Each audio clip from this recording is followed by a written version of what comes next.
Hello friends, welcome back to my channel Vidhya Veedu.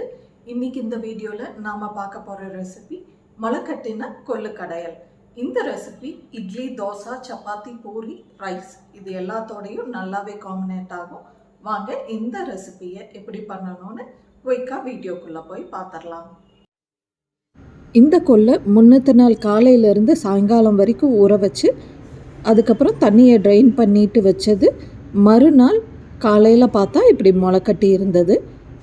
பருப்புங்களை fungus form ஆகாமல் வீட்லேயே எப்படி முளைக்கட்டலான்றதுக்கான video லிங்க்கை நான் கீழே டிஸ்கிரிப்ஷனில் கொடுக்குறேன், தேவைப்பட்டுச்சுன்னா பாருங்கள்.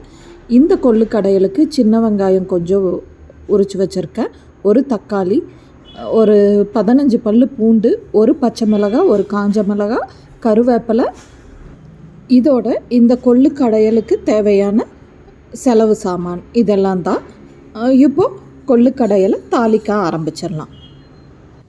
மற்ற பருப்புகளை காட்டிலும் கொள்ளு வேகிறதுக்கு கொஞ்சம் டைம் எடுத்துக்கும். அதனால் நான் இன்றைக்கி குக்கரில் தான் கொள்ளு வேக வைக்க போகிறேன். முதல்ல குக்கர் நல்லா சூடானதும் 3 டேபிள் ஸ்பூன் கடலெண்ணெய் ஊற்றிருக்கேன். நீங்கள் எந்த எண்ணெய் வேணாலும் யூஸ் பண்ணிக்கலாம். எண்ணெய் நல்லா சூடானதும் ஒரு அரை டீஸ்பூன் அளவுக்கு கடுகு தாளித்து, கடுகு பொரிஞ்சதும் 1.5 டீஸ்பூன் அளவுக்கு சீரகமும் 1 டீஸ்பூன் அளவுக்கு பெப்பரையும் போட்டு அதுவும் பொரிஞ்சதுக்கப்புறமா சின்ன வெங்காயம் போட்டிருக்கேன். இது கூடவே ஒரு காஞ்ச மிளகாயும் ஒரு பச்சை மிளகாயும் போட்டு வதக்கிக்கலாம். இது கூடவே கருவேப்பிலையும் வெள்ளைப்பூண்டையும் சேர்த்து இதெல்லாம் ஓரளவுக்கு வதங்கட்டும். வதங்கினதுக்கப்புறமா வெட்டி வச்ச ஒரு தக்காளியையும் இதில் சேர்த்திக்கலாம். மற்ற பருப்புகளோடு கம்பேர் பண்ணும்போது கொள்ளு கொஞ்சம் நல்லாவே காரம் சேர்க்கலாம். அதனால தான் நான் இன்றைக்கி ஒரு காஞ்ச மிளகாயும் பச்சை மிளகாய் 2யும் சேர்த்திருக்கேன்.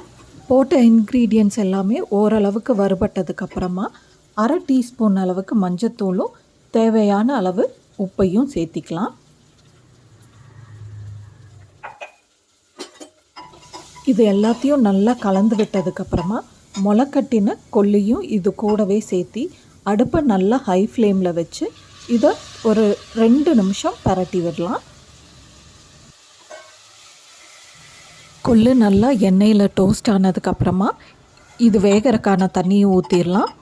அதாவது கொள்ளு தண்ணியில் நல்லா மூழ்கிற அளவுக்கு தண்ணி வைக்கணும்.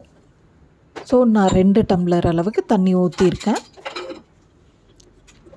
இப்போது குக்கர் மூடியை போட்டு இது ஒரு 8லேருந்து 10 விசில் விட்டு எடுத்துக்கலாம். 10 விசில் விட்டு கேஸ் ரிலீஸ் ஆனதுக்கப்புறம் ஓப்பன் பண்ணி பார்த்தா இப்படி தான் இருக்கும். நம்ம ஊற்றின தண்ணியில் முக்கால்வாசி தண்ணி சுண்டி போயிருக்கும், ஒரு கால்வாசி தண்ணி தான் மீதி இருக்கும். இப்போ இதை ஒரு கிண்ணத்தில் கொட்டி நல்லா ஆறக்க விடலாம். நீங்கள் மத்து வச்சு கடையிறதா இருந்தால் இந்த ஸ்டேஜில் இப்படியே கடைஞ்சிடலாம். நான் ஆனால் கொள்ளு கடையிறக்கு கொஞ்சம் டஃப்பாக இருக்கும், அதனால் நான் எப்போவும் மத்து வச்சு கடைய மாட்டேன். ஒரு மிக்ஸி ஜாரில் போட்டு 2 பல்ஸ் கொடுத்து எடுத்துருவேன். இது இப்போ நல்லா ஆறட்டும். ஃபேன் காற்றுல வச்சிடுறேன். ஆறினதுக்கப்புறம் மிக்ஸி ஜாரில் போட்டு ஒன்றும் பாதியமாக அரைச்சி எடுத்துடலாம். இப்போ கொள்ளு நல்லா ஆறிடுச்சு. இதை 2 பேட்சாக வந்து மிக்ஸி ஜாரில் போட்டு எடுக்க போகிறேன். எனக்கு இந்த கொள்ளு கடையில் கொரன்னு அரைச்சாதான் பிடிக்கும், அதனால் நான் கொரன்னு அரைச்சி எடுத்துக்க போகிறேன். உங்களுக்கு கொஞ்சம் நைஸாக இருந்தால் தான் பிடிக்கும்னா நீங்கள் அப்படியும் கூட அரைச்சி எடுத்துக்கலாம். ஃபர்ஸ்ட் பேட்சை அரைச்சி எடுத்தாச்சு. இதே மாதிரி 2வது பேட்சையும் போட்டு அரைச்சி எடுத்துக்கலாம். இந்த கொள்ளு கடையில் இட்லி தோசைக்கு சாப்பிட்றதுக்கு கொஞ்சம் லூஸாக இருந்தால் நல்லாயிருக்கும். ஒயிட் ரைஸில் வச்சு பிணைஞ்சு சாப்பிட்றதுக்கு கடையில் கொஞ்சம் கெட்டியாக இருந்தால் தான் நல்லாயிருக்கும். அதனால் நான் இப்படியே வச்சுருக்கேன். இதோட முட்டை ஆம்லெட் வந்து ரொம்ப நல்ல காம்பினேஷன். ஸோ இப்போ முட்டை ஆம்லெட் போட்டுட்ருக்கேன். முட்டை இல்லைன்னா எனி வெரைட்டி ஆஃப் வத்தல், வடகம் இதெல்லாமே கொள்ளு கடையலோட ரைஸில் போட்டு பிணைஞ்சு சாப்பிட்றதுக்கு ரொம்ப நல்ல காம்பினேஷனாக இருக்கும். ஸோ இப்போது சூடாக சாதம் ரெடி. இதில் கொஞ்சமாக கொள்ளு கடையல் வச்சு அதோட நடுவால் கொஞ்சமாக நெய் விட்டு அதை பிணைஞ்சு சாப்பிடும்போது அருமையாக இருக்குங்க. இந்த ரெசிப்பியை நீங்களும் உங்கள் வீட்டில் ட்ரை பண்ணி பார்த்துட்டு இந்த ரெசிபி எப்படி இருந்ததுன்னு எனக்கு கமெண்ட் செஷனில் கமெண்ட் பண்ணுங்கள்.